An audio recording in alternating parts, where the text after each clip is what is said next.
Hello to all my friends out there. This phone is going to drive me nuts. Well, I thought you guys might like to see the AI's depiction of me. I'm at 7-Eleven. I'm on the way to the gym. Okay, during the day, and I bought these sunglasses at the thrift store. I haven't had them adjusted. Let's see. Well, they're on there. Okay, I would like to report to you that the Uber stock is going up, so I had a little gain, only because I had a little bit of stock, so that was cause for rejoicing. And then during the day, I do the car living to save money, but also because I was trying to set my car up like a car home. I'm in my car just as much as I'm in my home. Okay, this video is prepper as a way of life. Why?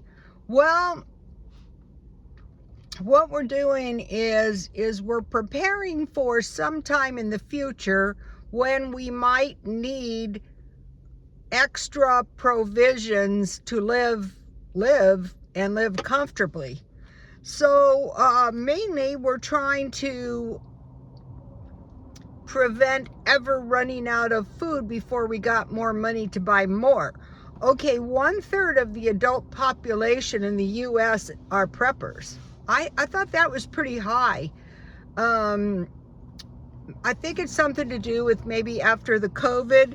So 15 million people in the US are preppers. That's actually a lot. When I was on the way over here thinking about this, I remember that back in the day, a long time ago, I couldn't have been more than 10. They used to say 1/4 of the population was below average, 1/2 was average, and 1/4 was above average. I don't know if that was accurate, but when you compare and contrast with preppers today, 1/3 of the adult population preps. So I think mainly, I think the big cans that have 6 or 7 servings are the safest thing to prep. You're prepping not just food, but like just like the Uber stock kind of indicates that maybe people are taking an Uber rather than driving. Oh, I got to tell you something that happened with my crystal ball, which really kind of creeped me out. I was moving it carefully because it's very heavy and it falls off of the stand very easy because I dropped it, and a shaft of light shot out of it, and there was like a, and now mind you, this is a solid object, and there was like a little what are those things called? Well, round circle of light on my ceiling, and I go, oh my gosh. But I thought, well, that's strange. I wanted to tell you guys about that. So we want to stockpile a majority of food that we use, and that way we save money as well, because we can just eat the food in our stockpile and buy a little fresh food. So yesterday I bought a fabulous deal at Smart and Final. I bought marked down sliders, Angus beef, and they had skewers of vegetables. So I just threw them in the oven, and that was really a good dinner. And I thought, well, I slept so much better. I thought maybe it was my diet. I'm not sure. So we stockpile to save money. We prep like the car living to save money. So I have a lot of prepping stuff for the car, but the one thing I don't have is a nice cooler in my trunk, so I want to get that. So if we had to shelter in place in times of danger, we would have food and water, and we should have really about 30 gallons per person. So that is the one thing I am really negligent on. And that is the one thing you need for survival. So now I'm thinking it's more than likely we're going to have a grid down as well. When the grid down happens, we're not going to be able to get any money out of the bank. We're not going to be able to come to the 7-Eleven and pump gas. So that could happen anytime. Also, the consideration of war, natural disaster, social uprising, and collapse of the current currency. We don't know that's gonna happen, but we're just prepping just in case. Another thing I've been doing is, think about your car. Rather than running on empty, run on full everything, full cupboards, full everything, just because something could happen. So okay, that's all I have to say there.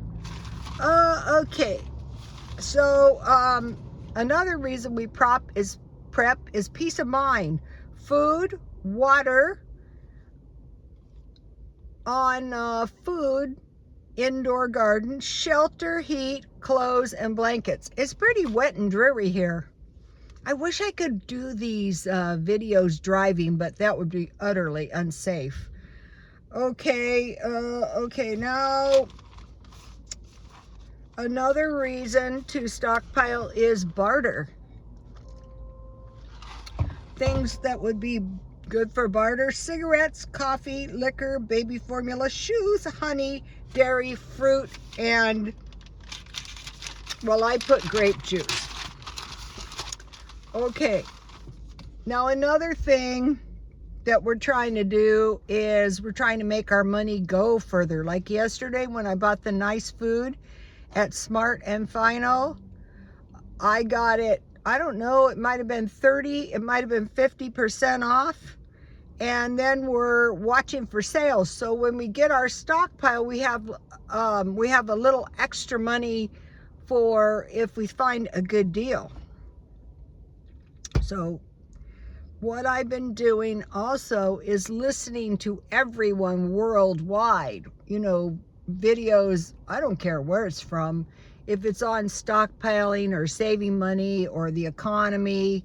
I've been watching those videos. Okay, one of the places I like to watch is Las Vegas. Las Vegas is super interesting because a lot of people with money will run to Las Vegas to live good but lower amount of money. I see a guy in back of me backing around. I was hit. I was sitting in Target and I was hit the other day, so I'm a little bit paranoid. But Las Vegas, I watched Las Vegas. Right, they did have a hack on their casinos. I want to mention something too. This is to do with car living and living cheaper.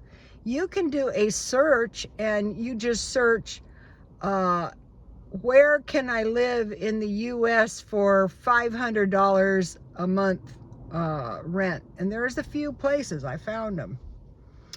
Okay, so the eventual goal of the food storage is 1 to 2 years. So I buy cans all the time with a 2-year shelf life. So I have changed the stockpile a little bit to the bigger cans because you only need 4 for a month. I did a video, I don't want my house like a grocery store. I really don't. In fact, my stockpile is quite the mess right now. So if you don't have any stockpile, start out with the large cans. They're $3 now. Just start out with 1 and try to work up to 4 extra cans. So another trick is to get used to buying food in the way, eating food in the way you buy it. Okay, so what I'm trying to do this month too is I'm trying to buy the big cans. Last night I had out a can of beef stew that was 4.5 servings, 31 cans of meals that you just open the meals and eat them. That's a good way to do it too. that is very expensive if you have a family. Okay, I will pass up on the alien stuff today, that maybe later. Okay, I posted on my X now, it's not Twitter, Bo Stolak Springtime Red Tulips. It's a new song out. It's nice if you would like to hear that. Okay, I've also posted a video, peek into Dr. Gladys' breakfast routine, which is full of goodies. Dr. Gladys McGarry. Okay, she is well over 100, and she eats raisin bran with milk in the morning. So I always heard a long time ago the 3 cereals were cornflakes, raisin bran, and shredded wheat with milk will give you a complete protein. I've been eating oatmeal with nuts and dry fruit and milk. But if you like dry cereal, that is a good way to do it. So the trick is to keep prepping, keep doing every money-saving thing you can think of. Just the little by little approach is going to work the best. It's going to be the most effective. Okay, you guys, I will see you tomorrow. Please like, comment, and subscribe. Now I have to try to stop this. Oh no. Where is the button?